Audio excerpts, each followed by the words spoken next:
আসসালামু আলাইকুম বিসমিল্লাহির রহমানির রহিম। আশা করি আমার এই ভিডিওটা যে যেখান থেকেই দেখতেছেন আল্লাহর রহমতে ভালোই আছেন, আর আমিও আলহামদুলিল্লাহ ভালো আছি। আজকে দেখুন বিভিন্ন পদের আচার, এত এত আচার আপুরা ভাইয়েরা, আর এত মজার, কি আর বলবো। এই আচারের ব্যবসাও এখন আর বাদ দিলাম না, আচারের ব্যবসাও শুরু করে দিলাম, কারণ আমি কিন্তু অনেক সুন্দর সুন্দর আচার বানাইতে পারি। তো আজকে যখনই এখানে মানে চলে আসছি, তখন এত আচার দেখে এত ভালো লাগছে যে কি আর বলবো। প্রত্যেকটা জিনিস দিয়েই প্রত্যেকটা জিনিস দিয়েই ট্রাই করছি, আর বাচ্চাদেরকেও একটু একটু দিছি।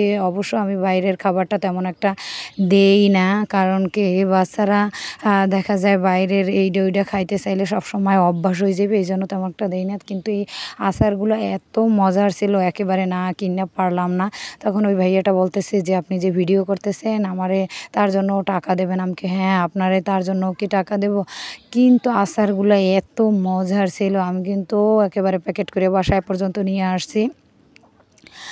আচার খাওয়ার শেষে আমি এখানে বাচ্চাদের নিয়ে তারপরে নাস্তা করলাম, কিন্তু আচার খাওয়ার আগেই নাস্তা করা উচিত ছিল, কিন্তু ভুল হয়ে গেছে। যাই হোক, মাঝে মধ্যে এরকম উল্টাপাল্টা হয়ে যায়। বাচ্চারা যদি সাথে থাকে আর যদি কোনো জিনিস নিয়ে কান্নাকাটি করে, তাহলে সেই জিনিসটাই আগে করতে হয়, যতই আপনি না করতে চাওয়া সত্ত্বেও।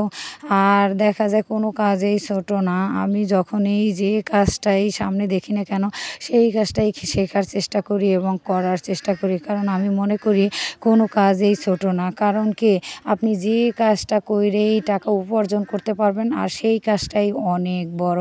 তো আমার মতো কিন্তু অনেকেই মনে করে আপুরা ভাইয়েরা, তারা কিন্তু ছোট ছোট ব্যবসায় অলরেডি নাইমা পড়ছে, আর আমিও কিন্তু খাবারের একটা ব্যবসায় মোটামুটি নাইমা পড়ছি। দেখি আল্লাহ রাব্বুল আলামিন কতটুকু সহায় হয়। আপনারা সবাই আমার জন্য দোয়া করবেন। আর বাড়িতে এসে দেখি কি মাছ ভুনা করতেছি, ইলিশ মাছ ভুনা, আর এইদিকেই দেখেন তাল, আর এইদিকে আবার আমার আর এক চাচতো ভাই কি করছে, কতগুলো কবুতরের বাচ্চা নামাই নিয়ে আসছে। এই কবুতরের বাচ্চাগুলো আজকে সবগুলোই জবাই করা হইবে, কোনো কবুতরের বাচ্চা তারা বিক্রি করে না।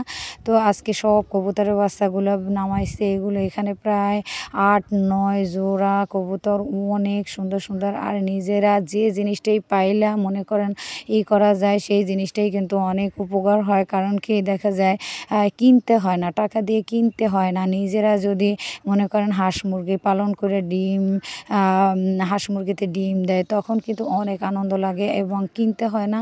আর এগুলো একটু পরিশ্রমের কাজ, কষ্ট করে করতে হয়, কিন্তু একটা পর্যায়ে যাই কিন্তু আপনার অর্থ খরচ করতে হয় না। আবার আপনি চাইলে দু একটা জিনিস বিক্রি করেও কিছু একটা কিনতে পারেন, নিজে স্বাবলম্বী হইতে পারেন। আর ক্ষুদ্র ব্যবসা তো কোনো বিকল্প কোনো নাই, দেখা যায় সব কিছুতে